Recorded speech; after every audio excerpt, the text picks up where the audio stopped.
वजन घटाने के लिए अब 3 विशेष अभ्यास। सबसे ज़्यादा मैंने बार बार कहा, वजन या तो पेट पर बढ़ता है, कमर पर, फिर दूसरा थाई बटक शीर्ष पर। तो पहले पेट के लिए, फिर थाई बटक शीर्ष को कम करने के लिए 3 अभ्यास। पहले अर्धहलासन जो पेट और पैर दोनों का वजन कम करेगा, फिर पादवृत्तासन पैरों के भार को, एक्सेस फैट को, थाई बटक शीर्ष पर जो एक्सेस फैट वेट बढ़ जाता है उसको कम करने के लिए, फिर द्विचक्रिकासन पेट और पैरों के लिए, दोनों के लिए। एक एक या दोनों पैरों को ऊपर उठाएंगे, नीचे लेके आएंगे, एक एक या दोनों पैरों से। खाने पीने पर नियंत्रण। जो भार कम करना चाहते हैं तो जिन चीज़ों से भार बढ़ता है, आप अपनी डाइट में कार्बोहाइड्रेट कम कर दीजिए, फैट, शुगर, इसकी मात्रा मिनिमम कर दीजिए। और जो बहुत जल्दी वेट कम करना चाहते हैं वो मीठा पूरा बंद कर दें, किसी भी रूप में कोई मीठा नहीं, चीनी नहीं, शुगर नहीं, गुड़ नहीं, शहद नहीं, कुछ नहीं, मीठा नहीं, नमक नहीं। मीठा, नमक, घी, तेल और अनाज, ये बंद कर दीजिए। तो लेना क्या है? लेने के लिए मौसमी का जूस पीजिए, अनार खाइए, अमरूद खाइए, सेब खाइए, और सबसे अच्छा है आप खरबूजा खाइए, वाटरमेलन लाल वाला होता है ना, चाहे 2 किलो खा लीजिए, कोई फर्क नहीं पड़ेगा। जितनी भूख लगे उसी से पेट भर लीजिए। फिर किसी किसी को ऐसा होता है खाली पेट ना, वो भूखे पेट फिर चक्कर आने लगते हैं, चल ही नहीं सकते, कुछ कर ही नहीं सकते, एकदम सारा दिल, दिमाग, मन, प्राण, आत्मा सब पेट में फिर घुस जाता है। फिर खाली पेट वो कुछ काम नहीं कर सकते, चल फिर नहीं सकते, घर परिवार बिजनेस व्यापार के जो काम है वो नहीं कर सकते।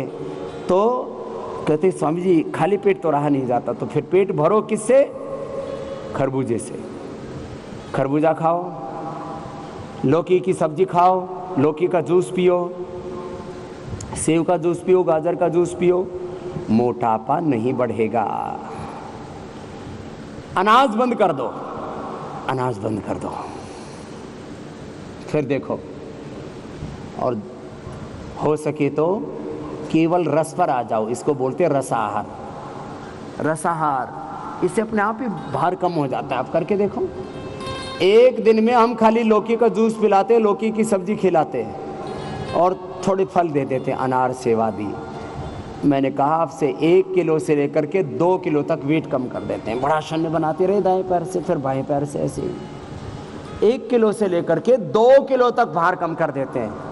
जिनको बहुत जल्दी वजन कम करना, उनको अश्वगंधा के पत्ते सुबह शाम खिला देते हैं, मेदो हरबटी खिला देते हैं और गोमूत्र का अर्क पिला देते हैं। ज़बरदस्त तरीके से शरीर को शुद्ध कर देता है। गोमूत्र मोटापा के लिए, जिनको बहुत अधिक पेट खराब रहता है, कॉन्स्टिपेशन रहता है, मानी पुरानी कब्ज जिसको बोलते हैं ना, पुराने से पुरानी कब्ज के लिए सुबह 25 से 50 ml तक गोमूत्र पानी में मिला करके पी लीजिए। गोमूत्र का अर्क देते हैं, गोधन अर्क उसको बोलते हैं। अपने दिव्य गोधन अर्क, दिव्य फार्मेसी का अपना है ये। फिर अब साइकिलिंग, एक साथ दोनों पैरों से अथवा एक एक पैर से, जिसका जैसा सामर्थ्य हो। कमर में अधिक दर्द है, हार्ट है, बीपी की प्रॉब्लम है, कमजोरी है, भार ज़्यादा है, दोनों पैरों से नहीं कर सकते तो एक एक पैर से कर लेना ऐसे। और जो कर सकते हो तो दोनों पैरों से एक साथ करना, पूरा मोड़ना, पूरा उठाना, पूरा सीधा करना। पहले क्लॉकवाइज करना 5 से 10 बार, फिर एंटी क्लॉकवाइज करना। भार को कम करने के लिए आहार का भी नियंत्रण जरूरी है। आहार ये जीवन का आधार भी है, ये रोगों का आधार भी है और आरोग्य का भी आधार है। आहार के बिना जी नहीं सकते, एक दिन भी बिना खाए पिए नहीं जी सकते। और यदि कोई हठपूर्वक जी भी ले तो 24 घंटे के बाद बिना पानी पिए जीना मुश्किल हो जाता है। और कुछ दिन पानी ना मिले तो मैक्सिमम 5 से 7 दिन के बाद तो व्यक्ति का प्राणांत हो जाता है। ऐसे ही आहार अधिकतम 30 से 40 दिन, उससे अधिक नहीं जी सकते। बीमारियों का कारण भी खराब आहार, अनहेल्दी डाइट, अनहेल्दी फूड। और आरोग्य का कारण भी आहार। बिनापि औषधई ही व्याधि पथ्यादेव निवर्तते न तो पथ्य विहीन से भी सुजानाम शतैरपि। आहार ही हमारी औषध भी है। तो आहार पर नियंत्रण बहुत जरूरी है। ये अभ्यास हो गए मोटापा के लिए।